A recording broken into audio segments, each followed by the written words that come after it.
Welcome, ladies and gentlemen, to this edition of the 700 Club. I want to warn the bookies in Las Vegas, you will be aghast when you hear John Woggy's fearless predictions about what's going to happen. And I think he's closer to the truth than the other prognosticators.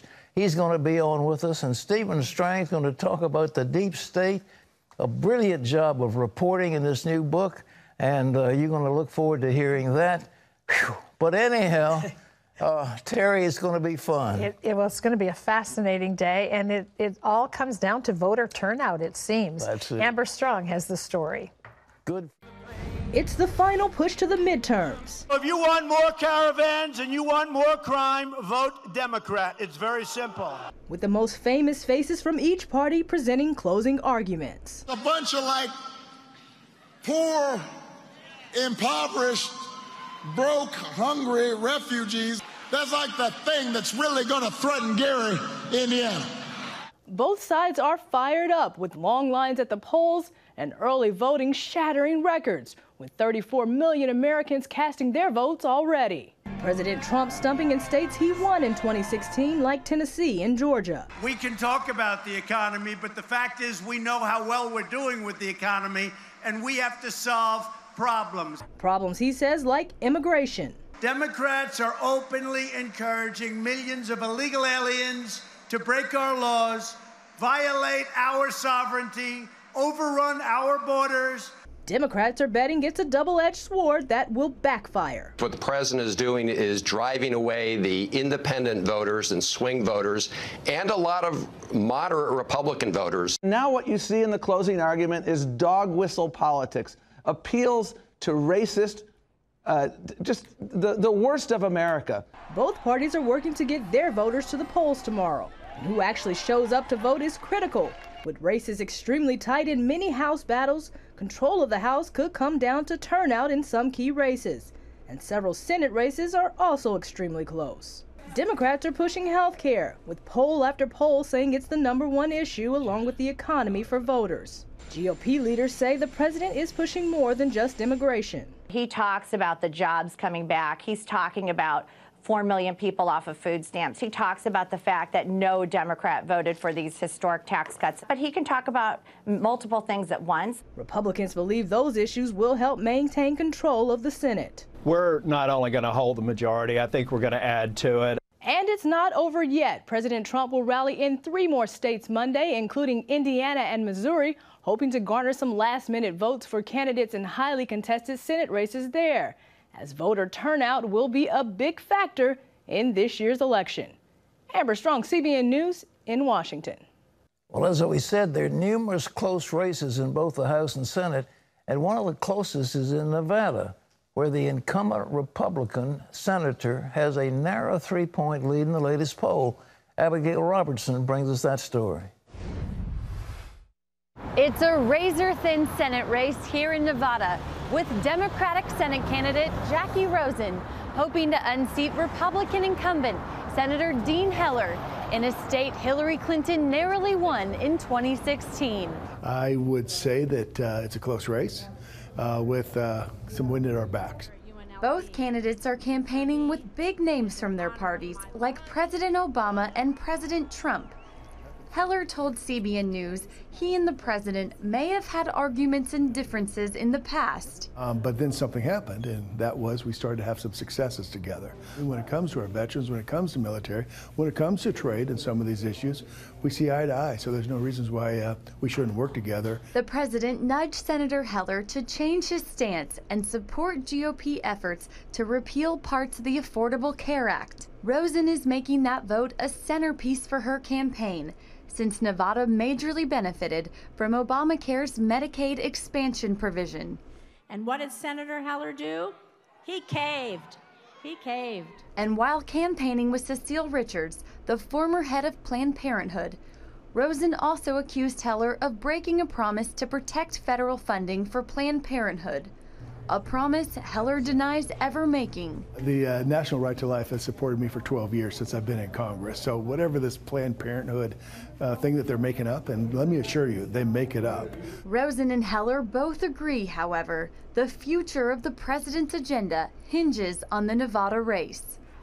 the future of our Affordable Care Act, the future of the Supreme Court, all of it, every single bit of it is on the line this election. And the key to controlling the Senate, obviously, is to make sure that we have good conservative judges that believe in the Constitution. Heller has won his 9 previous elections and tells me while this race is close, he's confident of another victory. Reporting from Las Vegas, Abigail Robertson, CBN News.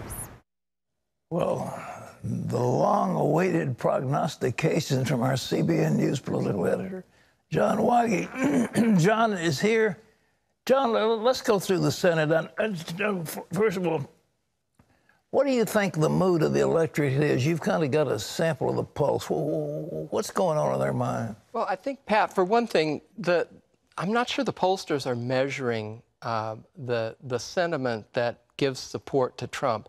When you have 90% relentless media coverage against the president and against his policies, it kind of builds in this resistance effect. The Democrats are talking about, they've been the resistance. But I think that there's a resistance on the other side that's hidden. And that's why I think that we're going to see a lot of surprises on election night. Right, and let's go through the Senate, because that's so important. Okay, well, first of all, the total makeup of the Senate, 51 to 49 Republican right now. Okay. And there it is, 51 Republicans, 49 Democrats, including the 2 who vote with the independents who vote with Democrats. I'm saying the Republicans are going to gain 9 seats, and we're looking at a 60-40 split in the Senate. That will be huge. Well, what it would be, Pat, is running the table. The Republicans would have to run the table. Let's go through individual races. Yeah, by the map, I think we can get a look at it. There's the map. Now, first of all, start with the 4 Republican the states where senators have to defend Republican seats. Right. I'm picking all 4 of those: Tennessee, Texas, Arizona, Nevada. I think the Republicans hold all 4 of those, even though the polls, as Abby just said, the polls show tight races in all of them. I think that they're going to hold on to those. So every state after that, every flip of a Senate seat after that would be a Democratic flip to a Republican. In your opinion, what flips? She goes to South Dakota is the big one. North Dakota with Heidi Heitkamp losing to Kevin Cramer. I see that one first on the list. Yeah. I think Claire McCaskill going down in Missouri to Josh Hawley, the Attorney General, even though Trump's last campaign rally is going to be there. And so, and then you go with Montana. Where Tester's had a small lead. I think in the end, the turnout is going to boost Rosendale over the top. Right. I think that even though some late polls have showed in Indiana, Joe Donnelly being ahead by as much as 7 points, I just don't think that's an accurate poll. I think that Mike Braun is going to win the race there in Pence country. And I'm picking in Florida that heavyweight battle between Rick Scott and Bill Nelson. I think Bill Nelson's going to be retired. The polls have been within a narrow margin on either way. Mm-hmm. I'm picking an upset in New Jersey. You think Menendez is going down? I think Menendez is going down, and that'll be a surprise because it is a blue state. And Bob Hugin, it's been a nasty campaign there. It would be a surprise, but New Jersey has come up voting Republican in past years sometimes. They surprise people. What else? Well, we have, let's see, who am I forgetting? You left Manchin out of West Virginia. Manchin in West Virginia. Okay, I was kind of saving that for the end, but we'll go now. I do think that Patrick Morrissey is going to defeat Manchin, and I know that he has a huge reservoir of support. Even though Trump won the state by 40 points. But even if Manchin were to hold on and win, I think he's going to be under incredible pressure to switch parties. Well, you know, the governor switched. Yeah, the governor switched. Another race that nobody's looking at, and I'm way out on the limb here, is Minnesota, where Tina Smith, who was the candidate or the appointee who replaced Al Franken, is in a special election with Karen Housley, a former TV reporter.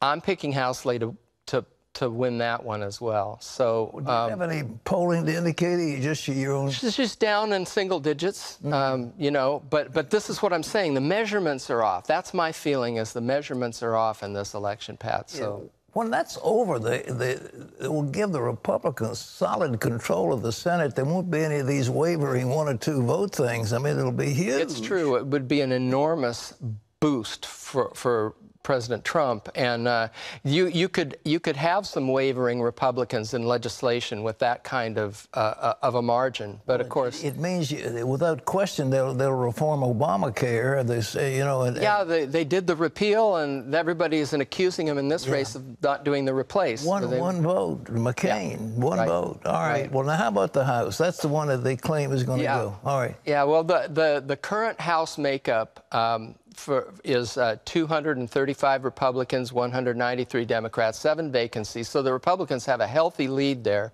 But people are saying, Cook Political Report is saying upwards of 40 seats go Democrat. Obviously, that would give control of the House. I'm predicting the Democrats will gain some seats, but they'll gain 11, which would not be enough for them to take control. Republicans would maintain control if they only lose 11 seats. Now, that seems like some who've been watching the media to be a miracle prediction, but I think there's a hidden vote there that isn't surfacing in the polling. You know, the ads have been so clear. I mean, Nancy Pelosi, for example, has been the poster boy of the attacks. Right.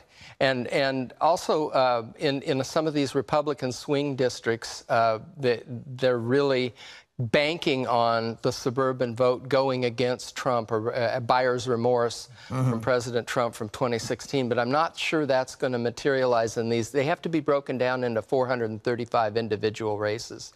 And I'm not sure enough of them are going to swing Democrat. We've got an economy that's the best in years, and the unemployment is the lowest perhaps on record. For black unemployment, Hispanic unemployment, it's so low now. And those 2 groups, I think, they are going to generate some surprises on election night. I believe that. Never, when economy is this good, do people turn the incumbents out. Yeah, and they have asked for course corrections, but, you know, way back, I think it was the first time I came on with you, Pat, in 1982. Yeah. It was Reagan's first midterm, and we had a recession that, you know, it looked like it was going to be just and Reagan's party, the Republicans, lost 26 seats in that election. So that's the average. But this is a different dynamic, I think. Trump has a roaring economy going, and I don't think people can ignore that. You know, I know what it's like because I've been out there, and you lose your voice, and you're croaky. And the president, I think, is starting to show that candidate fatigue. He has just gone crazy for. Yeah, nobody has. We haven't seen anything like that. Bill Clinton campaigned a lot, but nothing like this. Well, Obama's out there trying to hit things. Is he having any effect at all? He may be having some marginal effects, but what may happen, too, is just the presence of President Obama in some of these heavily blue areas that are going to vote for their Democratic representative anyway. He may gin up some support there. I don't think he's going to have a huge impact in some of these places where we're talking about, you know, suburban Des Moines or whatever. All right. When are we going to know the answers, do you think? I mean, I accept yours as the gospel right now, but when will the final tally be? I think the Senate will know by election night. The House, I'll have all these races out in California that we may still be counting. I don't know if it'll be the wee hours of the morning on Wednesday before we know. You mentioned some of the stalwarts like Duncan Hunter and you know, others. Yeah. In California, are they all going to hold? Dana Rohrabacher had some good news recently with a poll showing him up 9. Again, are the polls correct? That's the question, you know. Also, there's some very favorable early voting in Rohrabacher's district, where Republicans have massively turned out more than they usually do for early voting. So, and that's another key. Republicans have been doing that in some key states well, you know, across the Virginia's board. Second. They spent more money than ever in history on that race. Scott Taylor told me that apparently some of the early registration favored Republicans more than... You know, I think that's a good watchword too, Pat. I think Virginia on election night is going to be a place to watch because some of these embattled Republicans, if they're able to hold on in Virginia, they may hold on nationwide. And if there are surprises even in blue parts of Virginia, then we could be in for a really interesting night. So, well, you know, interesting about Virginia, it looks like Amazon is going to put its headquarters in Northern Virginia. I think Bezos has got the Washington Post. He's certainly, if he has 50,000 employees, I think, well, we'll talk to Steve Strang about some of that, but apparently the Virginia is in play for everybody because it's so close to the government. Yeah. It's going to be kind of a bellwether state, I think, this time. So. Well, folks, you can watch live election coverage on our CBN News channel Tuesday night. To find the channel in your area, just go to CBN News website. Our election coverage will also air on the Freeform channel at 11 p.m.